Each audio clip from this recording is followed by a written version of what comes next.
Hey Taurus, welcome to your weekly forecast for June 27th through, June 28th through July 4th. We're going to see what's going on here for Taurus, Sun, Moon, and Rising. This is going to be a general reading. If you happen to find this video outside of the time I mentioned, don't worry. You found it exactly when you were meant to find it, when you were ready to hear the messages. So we're going to see what's coming up here for Taurus, Sun, Moon, and Rising in the week ahead, and just anything good to keep in mind for you on your journey. One more shuffle here, my dears, and we're going to get right on into it. Some of you might be having a hard time making a decision because the cards kept getting stuck while I was shuffling. That tells me there's some indecisiveness. And then you had a card that kept kind of wanting to come out. So we're going to look at that at the end. That's definitely a message coming in for you guys, or something that's being emphasized. So you guys are getting a bonus card this week. Alrighty, Taurus. So first card coming up here is the Six of Pentacles. Who else was it that had Six of Pentacles right out the gate? Somebody else had Six of Pentacles as their first card. I can't remember who. I can't remember who. It may have been Scorpio. You guys let me know in the comments, those of you who watch your moon and your rising, but let me know if it was Scorpio, and if you're watching this because you have a Scorpio placement somewhere, or you're Taurus and you watched Scorpio that you have a placement. But I want to see it was for them. I can't remember, but some of you may be dealing with a Scorpio, because if I remember correctly, this was the first card that came up for them. Now, when we have these cards come up, this is traditionally seen about matters about money when we have pentacles, right? Seen as matters around money or finances. But this is energy, okay? So sometimes before money comes in, or before we have, financial blessings coming in, sometimes there's an energetic shift first. And the Six of Pentacles is going to be about there being reciprocal energy. Right? This is about being in the flow of the universe, receiving generosity, giving generosity, there being that flow, being in flow, being in flow and receiving that which you need, and living life abundantly. So some of you may be breaking out of a cycle where it has felt for you as though you always have to be the one keeping things going, or you're the one who's putting in all the work and everybody else is coasting. Six of Pentacles would say that you're coming into a time where there's reciprocal energy. People are as equally invested as you are in the things that you guys are doing together, or in the dealings that you have with one another. This can also come up to let us know that there is generosity coming our way. If you're frustrated right now, Taurus, because there may have been, I keep hearing financial hits. Some of you are feeling that you've taken some financial hits and you're very eager to get back on your feet. But you may be in a place right now where you're receiving generosity or kindness from somebody else. And as much as you appreciate it, you want to hurry up and be done with it, because you're wanting to have your independence. You're wanting to do things on your own. You're wanting to have your own space. And so sometimes this happens, and this comes up because we have to learn to receive. We have to learn to receive, that we deserve to receive, that we are worthy of receiving. That as a child of God, as a child of the universe, we deserve to receive. And so some of you, it sounds like an easy lesson to learn, but sometimes it's not. Some of you are going through a time in which, God, universe, the angels are trying to teach you to open up to receive. Okay? If you can't receive in this regard, you're not going to be able to receive the bigger blessings coming in, or the opportunities that are going to lead to the kind of financial independence that you're wanting. Okay, but this can be, like I said, miracles coming in, generosity, getting out of debt, being out of debt, having money put away for the future, being able to enjoy life, do things you like to do, go places you like to go, being able to be generous towards others, right? So this might be what many of you are focused on, and like the ideal situation that you're trying to bring in. The next card we have here is the Hierophant, and I just got chills. Oh, I just got chills. Okay, This is a major arcana card, right? And oftentimes it's going to be representative of you guys, Taurus, right?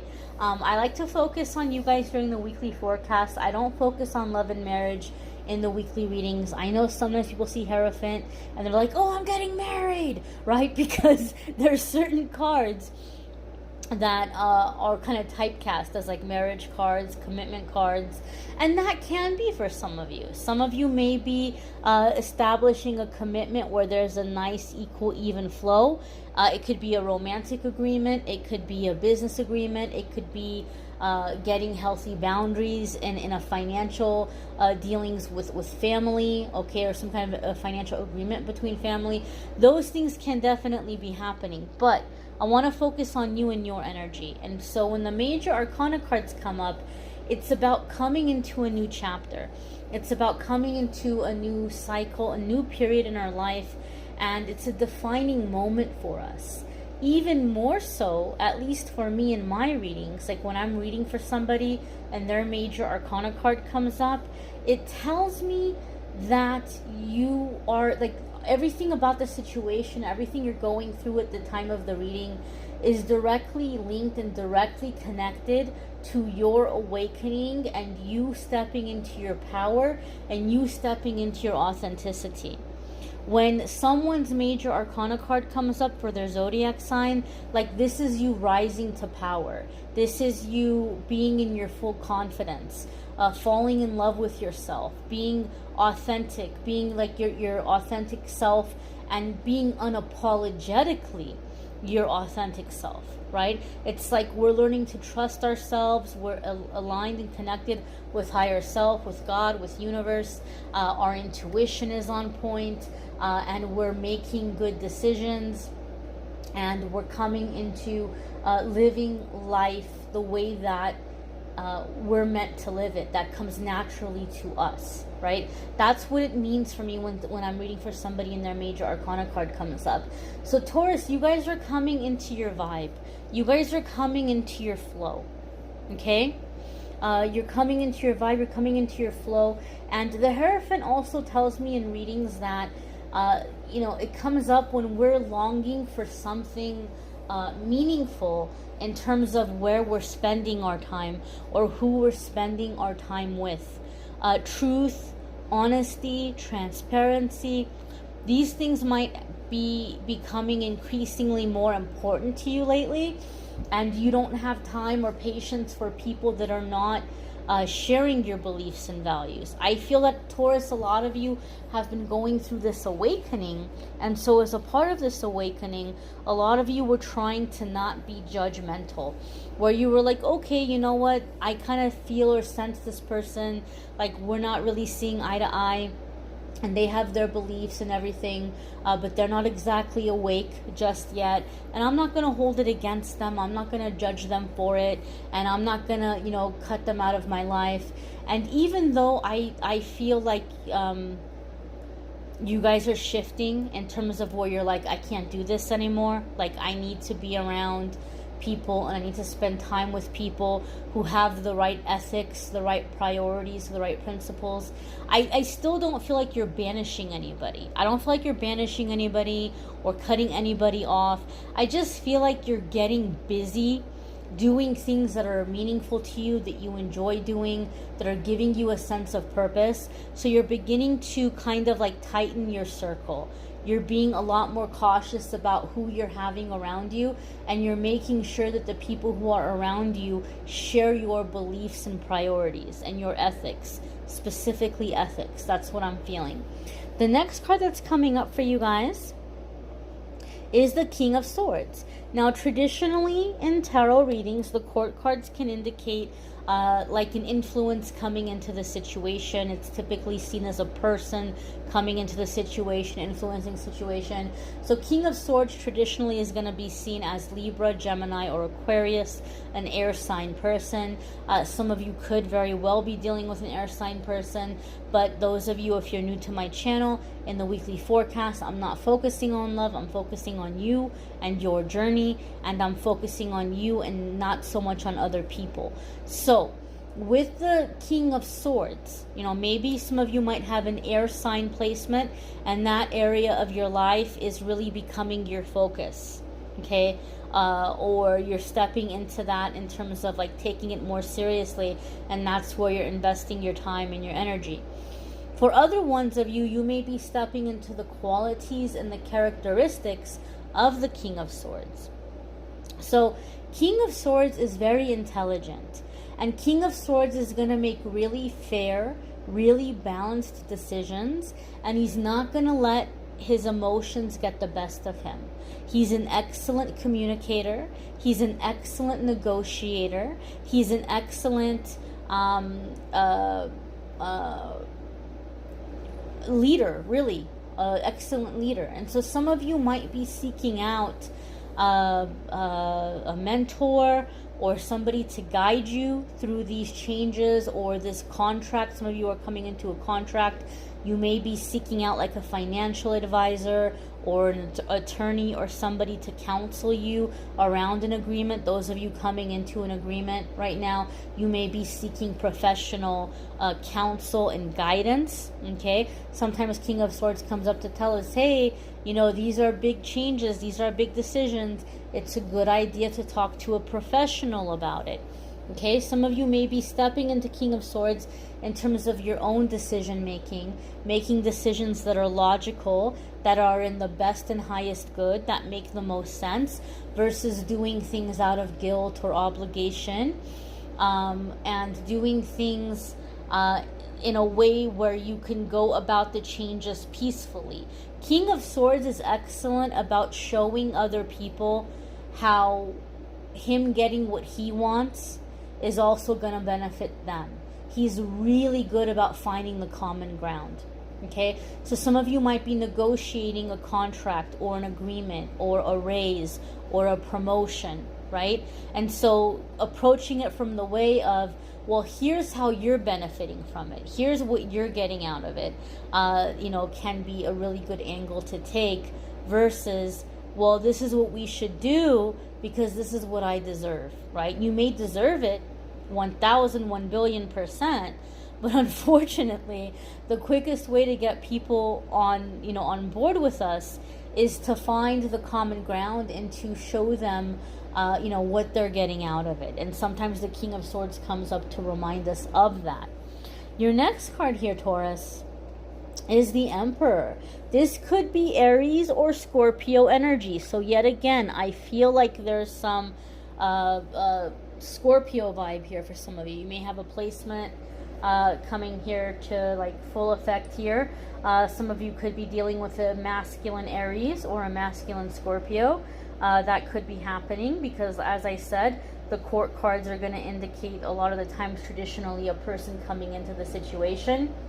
But again, keep in mind, major arcana cards are going to come up, like as I said, when we're at a significant chapter, we're at a significant crossroads, we're coming into significant change.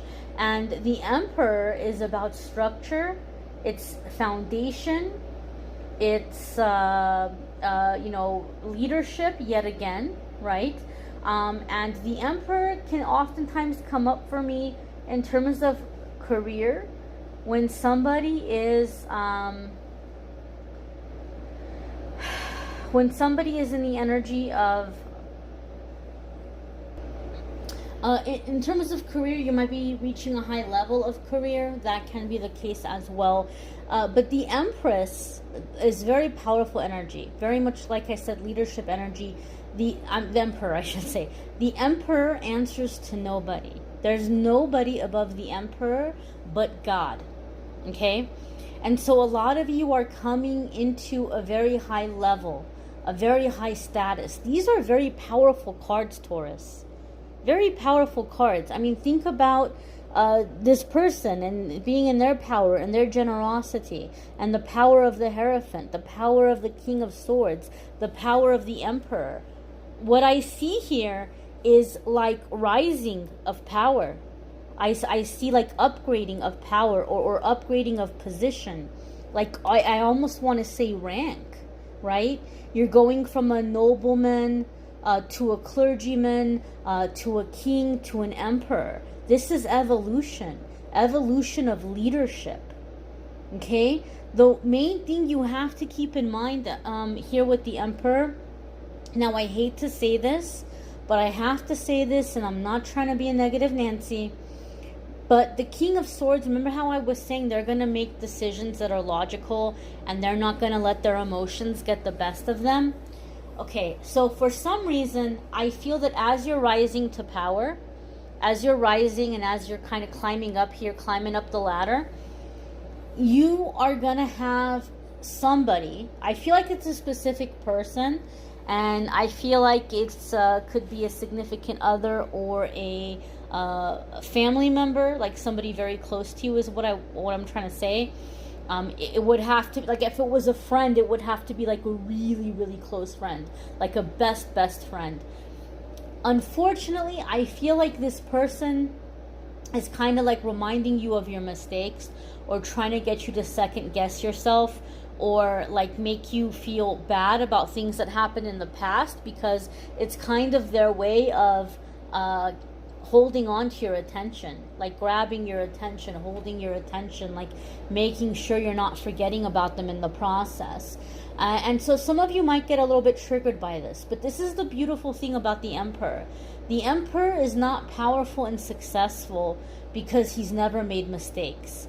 He's powerful and he's successful because he has tried and done everything under the sun, and he's messed up and he's fallen on his face. But every time he did, he got up, he brushed himself off, dusted himself off, he learned what went wrong, and he made appropriate changes accordingly. He took every mistake as a learning opportunity to do better, and then he did, and he rose up and he became successful.